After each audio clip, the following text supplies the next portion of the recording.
Study 71 YouTube channel से मैं धर्मेंद्र कुमार आप सभी को स्वागत करता हूं। दोस्तों, आज हम जानेंगे अग्निपथ स्कीम या योजना क्या है इसके बारे में। तो इस योजना को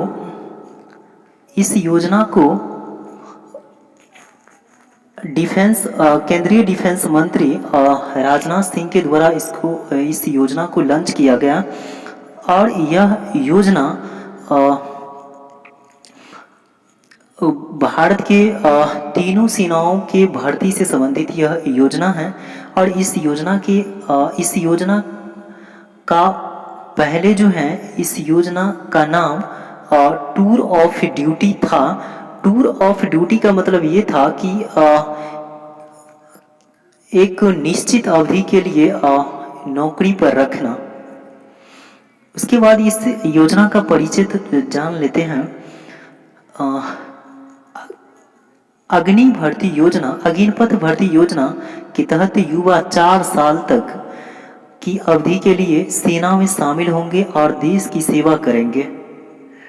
इस योजना के तहत जो भारतीय सेनाओं में जो भी युवा जाने के इच्छुक हैं उसको आप मात्र 4 साल की सेवा जो है भारतीय सेना में देना है। और 4 साल के अंत में जितना बहाल किया गया है, जितना भर्ती किया गया है,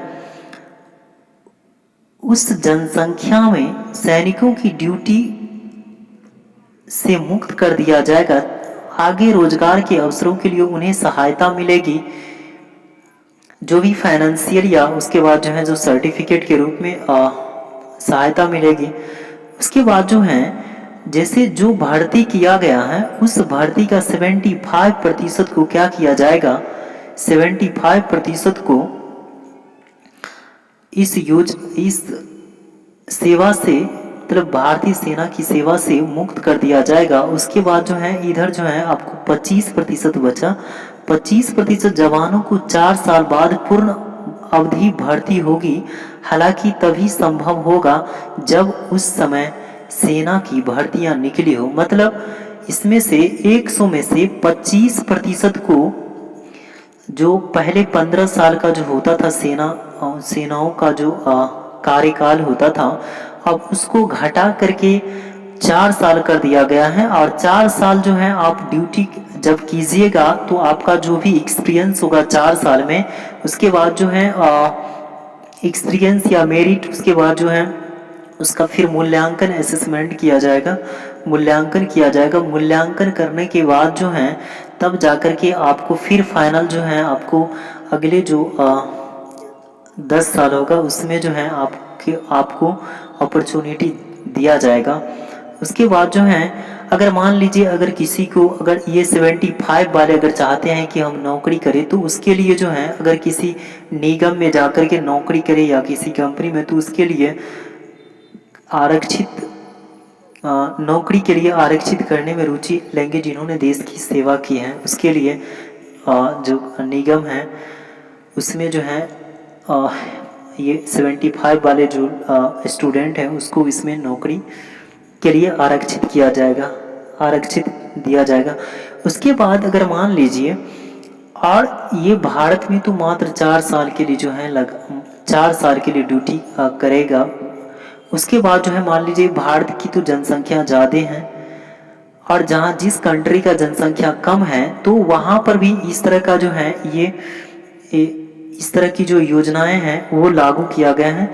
इजराइल में मात्र 12 मंथ के लिए दक्षिण कोरिया हो गया, ब्राज़ील हो गया, उसके बाद जो है रूस हो गया। इन कंट्रियों में भी इस तरह का व्यवस्था लागू किया गया है, लेकिन वहाँ पर मात्र 1 साल का है, क्योंकि जनसंख्या कम होने की वजह से क्या है कि उसमें जो है सभी को जो है कार्य करने का मौका दिया जाता है। उसके बाद अब यहाँ पर जो है योग्यता की अगर बात करें तो योग्यता सबसे तो पहले एज जो होना चाहिए, 17.5 वर्ष से लेकर के 21 वर्ष तक होना चाहिए, 21 वर्ष तक। उसके बाद उम्मीदवारों का नामांकन सेवा के तहत 4 साल के लिए सेवा काल्य होगा। उसके बाद चयन प्रक्रिया में किसी तरह का बदलाव नहीं, जो कि अभी जो है मान लीजिए अगर इसको अगर अब अभी साढ़े 17 साल है और 17 साल साढ़े 17 साल से लेकर के 21 साल है, तो इसमें जो है जैसे एज को लेकर के या किसी तरह से जो है बदलने का जो है प्रावधान नहीं है। उसके बाद मेरिट और 4 साल का जो एक्सपीरियंस होगा उसके आधार पर मूल्यांकन किया जाएगा। फिर तब जाकर के जो अगला भर्ती होगा, जो लाइफ टाइम वाला जो भर्ती होगा 10 साल के लिए, उसमें तब जाकर के आप फिर सेलेक्ट होगा, तो उसके लिए फिर वैकेंसी निकालेगी गवर्नमेंट, तब जाकर के होगा। उसके बाद 100% उम्मीदवार वॉलंटियर के तौर पर रेगुलेटर काडर के लिए आवेदन कर सकते हैं। उसके बाद अब यहाँ पर अब ये 4 साल जॉब करेगा, तो कहीं ना कहीं जो फिजिकल रूप से अगर मान लीजिए या उसकी अगर डेथ हो जाती है या अगर वीर गति को अगर प्राप्त कर लेते हैं या अगर किसी तरह का डिसेबिलिटी हो जाते हैं, तो इस कंडीशन में गवर्नमेंट के द्वारा क्या उन लोगों के क्या व्यवस्था किया गया है। तो देखिए, सेवा निधि के तहत इसमें 2 टाइप का जो है प्रावधान किया गया है। इसमें 2 टाइप का, पहला तो 48 लाख का जो है इसमें इंश्योरेंस की व्यवस्था की गई है। उसके बाद जो है 44 लाख अतिरिक्त राशि जो है प्रदान दिया जाएगा। तो ये है। उसके बाद अगर हम डिसेबिलिटी की अगर बात करें, तो डिसेबिलिटी में जो है अगर पूरे 100% अगर रहेगा तो 44 लाख से दिया जाएगा। अगर 75% अगर डॉक्टर के जांच करने के बाद जो विकलांगता का जो परसेंट है अगर 100% रहेगा तो 44% जो है 44 लाख रुपए दिया जाएगा। अगर 75% है तो 25 लाख रुपए राशि दिया जाएगा, और अगर 50% है तो 15 लाख दिया जाएगा। इस तरह से जो है जो डिसेबिलिटी के आधार पर जो है इस तरह से परसेंटेज दिया गया है, और उसके अकॉर्डिंग जो है ये अनुदान राशि दिया जाएगा। उसके बाद यहाँ पर सेवा की अगर बात करें, तो सेवा में जो है मासिक वेतन का जो भी इसमें कर्मी, जो भी जवान या सेना इसमें जो काम करेंगे और उसके बदले में जो मासिक वेतन मिलेगा उसमें से 30% और गवर्नमेंट की तरफ से 30%, इसमें सरकार के द्वारा समान राशि, इसमें समान राशि कर रहा है तो 30% होगा। तो गवर्नमेंट के द्वारा और सरकार जो कर्मी है उसके जो वेतन है उसका 30% इतना योगदान के रूप में रहेगा। उसके बाद जो है 4 साल बाद आयकर से मुक्त जो है ये 10.04 लाख रुपए निधि और उपार्जित ब्याज का लाभ जो है इसके तहत दिया जाएगा।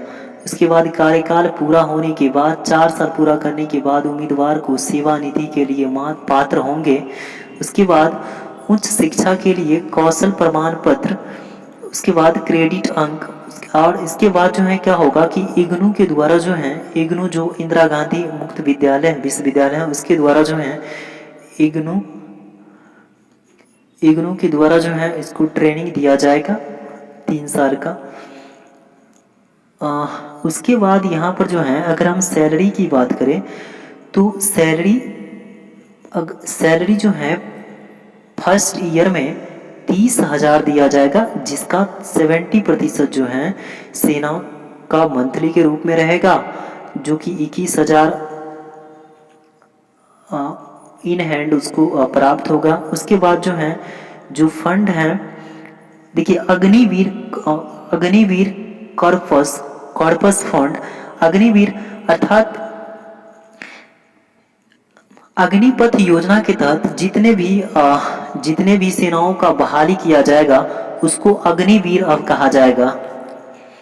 तो उसमें जो है 30% जो है इसको 30,000 का जो 30% होगा 9,000 इसमें जो है जमा होगा। उसके बाद सरकार के द्वारा भी 30% दिया जाएगा। यहाँ पर कहा गया है कि मासिक वेतन के 30% का योगदान और सरकार के द्वारा समान राशि का योगदान।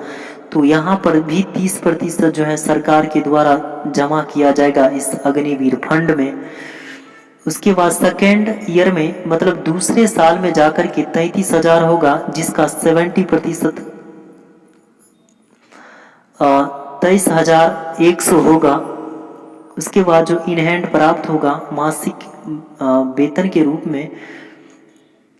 उसके बाद ये 9,900 ये 30% जो है इसका जमा होगा फंड में। उसके बाद जो है गवर्नमेंट के द्वारा भी 30% दिया जाएगा।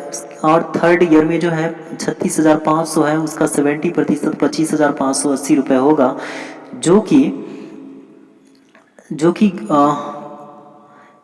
जो कि मासिक वेतन के रूप में प्राप्त होगा। और 30% जो है इसका 10,950 रुपये फंड में जमा होगा। और फिर गवर्नमेंट के द्वारा भी इतना पैसा दिया जाएगा और उसको जमा किया जाएगा फंड में।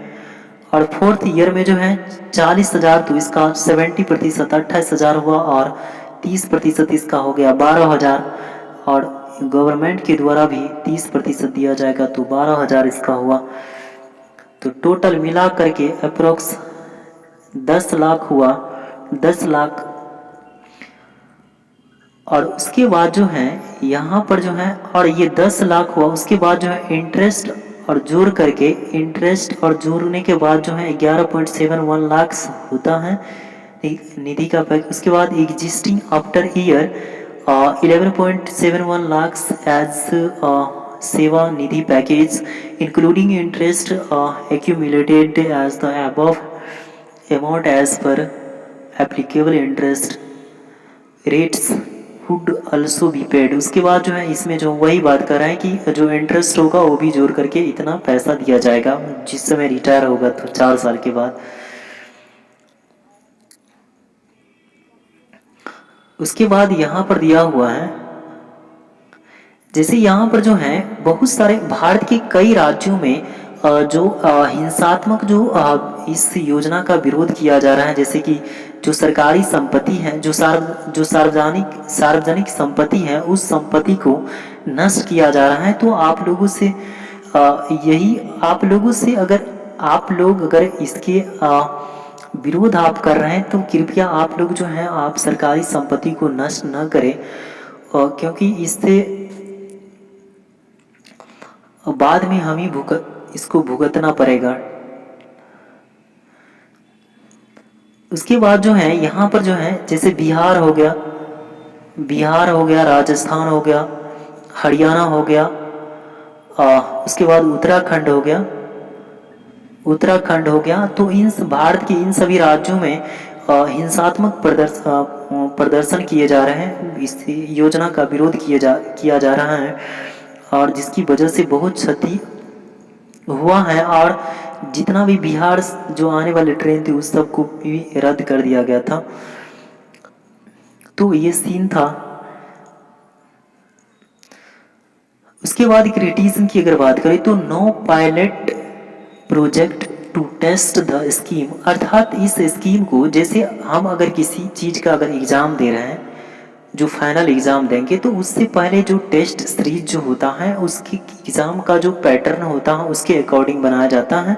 तो ये पायलट प्रोजेक्ट जो होता है, पायलट प्रोजेक्ट का मतलब हुआ कि जो गवर्नमेंट के द्वारा जो पॉलिसी लाई गई, उस पॉलिसी के अंतर्गत जो है जो भी इसमें ट्रेनिंग वगैरह जो भी दिया जाएगा, उससे पहले जो है ट्रेनिंग सिखाने के लिए जो है एक pilot project test scheme launch करना चाहे। उसके बाद जो है यहाँ पर will dilute the professionalism military ethos the fighting spirit, अर्थात यह जो है एक युद्ध का जो मनोबल होगा उसको जो है क्या करता है, ये कम कर दिया। एक मनोबल था, उस मनोबल को क्या किया, ये जो योजनाएं कम किया। उसके बाद जो है टैक्स 7 से लेकर के 8 years to become a fully trained combat ready soldier. एक जो सैनिक होता है, उस सैनिक को तैयार होने में कम से कम पूरी तरह से ट्रेंड होने के लिए 7 से 8 इयर्स लग जाता है, इस तरह का मानना है जो विपक्षी है उसका। तो इस तरह से है, और इस योजना से देखते हैं कि आगे जो आने वाले समय में किस तरह से जो है लाभ मिल सकता है, या अभी तो प्रदर्शन इसका चल ही रहा है और देखते हैं बाद में समय बदलाव होता है। तो थैंक यू दोस्तों, आज का क्लास यहीं पर समाप्त होता है। आप सभी दोस्तों को तहे दिल से धन्यवाद, थैंक यू। आई होप कि आपको समझ में आया होगा। जय हिंद, जय भारत।